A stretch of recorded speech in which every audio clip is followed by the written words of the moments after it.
to Witch Hunt Victim Stories. I'm Josh Hutchinson. Today we begin to look at the lives and trials of the 9 victims of the Salem Witch Trials who were executed in September of 1692. In this episode, I'll tell you about Wilmot Redd of Marblehead. Wilmot was the wife of Samuel Redd, a fisherman. They lived next to what is now known as Redd's Pond in Marblehead, near Old Burial Hill. Wilmot was accused of witchcraft on May 26, 1692, when George Herrick made a statement that she had bewitched Mary Walcott, Ann Putnam Jr., and Mercy Lewis. A complaint was filed against her and several others on May 28th by John Walcott and Joseph Holton. The complaint specified that Wilmot Redd, Martha Carrier, Elizabeth Fosdick, Sarah Rice, Elizabeth Howe, John Alden, William Proctor, John Flood, Mary Toothaker, Martha Toothaker Emerson, and Arthur Abbott had used witchcraft against Mary Walcott, Abigail Williams, Mercy Lewis, Ann Putnam, and others of Salem Village. Magistrates issued arrest warrants, and Wilmot was arrested by Constable James Smith. She was examined at Ingersoll's in Salem Village on May 31st. Quote, "When this examinant was brought in, Mercy Lewis, Mary Walcott, and Abigail Williams fell into fits. Mercy Lewis said, 'This woman hath pinched me a great many times.' Mary Walcott said, 'This woman brought the book to her.' Ann Putnam Jr. saith, 'She never hurt her, but she hath seen her once upon Mercy Lewis and once upon Mary Walcott the last fast day.' Elizabeth Hubbard said this examinant had brought the book to her and told her she would knock her in the head if she would not write. Ann Putnam said she brought the book to her just now. Elizabeth Booth fell into a fit, and Mary Walcott and Ann Putnam said it was this woman afflicted her. Susanna Sheldon was ordered to go to the examinant, but was knocked down before she came to her, and being so carried to said Redd in a fit, was made well after said Redd had grasped her arm. Elizabeth Hubbard dealt with after the same matter. This examinant was bid by the magistrates to look upon Elizabeth Hubbard, and upon the examinant's casting her eye upon said Hubbard, she the said Hubbard was knocked down. Abigail Williams and John Indian, being carried to the examinant in a grievous fit, were made well by her grasping their arms. This examinant, being often urged what she thought these persons ailed, would reply, 'I cannot tell.' Then being asked if she did not think they were bewitched, she answered, 'I cannot tell.' And being urged for her opinion in the case, all she would say was, 'My opinion is that they are in a sad condition.' In depositions written after the examination, Mary Walcott, Elizabeth Hubbard, and Ann Putnam Jr. claimed that they were, for a considerable time, afflicted by a woman which told them her name was Redd and that she came from Marblehead.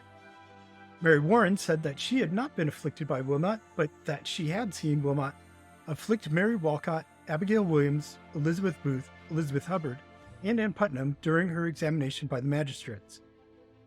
In September, Wilmot was charged with allegedly afflicting Elizabeth Hubbard and Elizabeth Booth. On September 13th, a summons was issued for witnesses to testify in Wilmot's trial, which was to take place on the 14th. The grand jury returned the indictment for afflicting Elizabeth Booth ignoramus, meaning there was insufficient evidence to take the case to trial. However, the same grand jury found evidence enough to try Wilmot for afflicting Elizabeth Hubbard. Charity Pittman testified, quote, that about 5 years ago, Mrs. Sims of the town, having lost some linen, which she suspected Martha Lawrence, the girl which then lived with Wilmot Redd, had taken up, desired the deponent to go with her to Wilmot Redd's, and demanding the same, having many words about the same, Mrs. Sims told her that if she would not deliver them, she would go to Salem to Mr. Hathorne and get a special warrant for her servant girl, upon which the said Redd told her in my hearing that she wished that she might never urinate nor defecate if she did not go, and some short time after the deponent observed that the said Mrs. Sims was taken with the distemper of the dried bellyache, and so continued many months during her stay in the town, and was not cured while she tarried in the country. Sarah Dodd and Ambrose Gale agreed that they had heard Wilmot threaten Charity this way.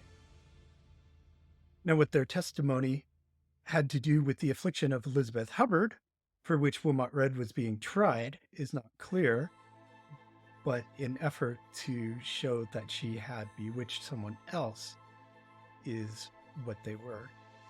Now, Wilmot Redd was found guilty and was hanged on September 22nd, 1692, along with 7 others who had been convicted of witchcraft.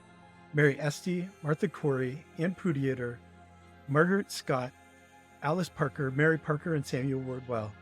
Giles Corey had been pressed to death with stones 3 days earlier.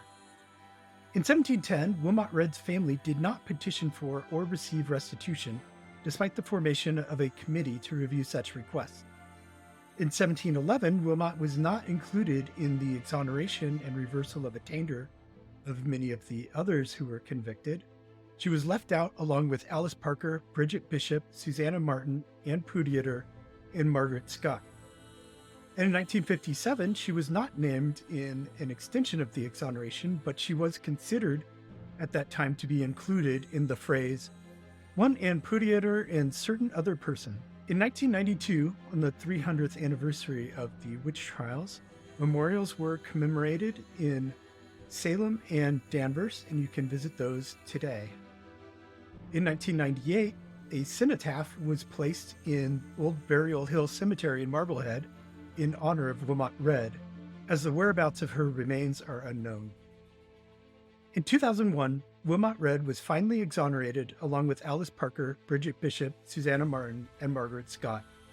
And in 2017, Proctor's Ledge Memorial was dedicated at the site of the hangings. Thank you, have a great today, and a beautiful tomorrow.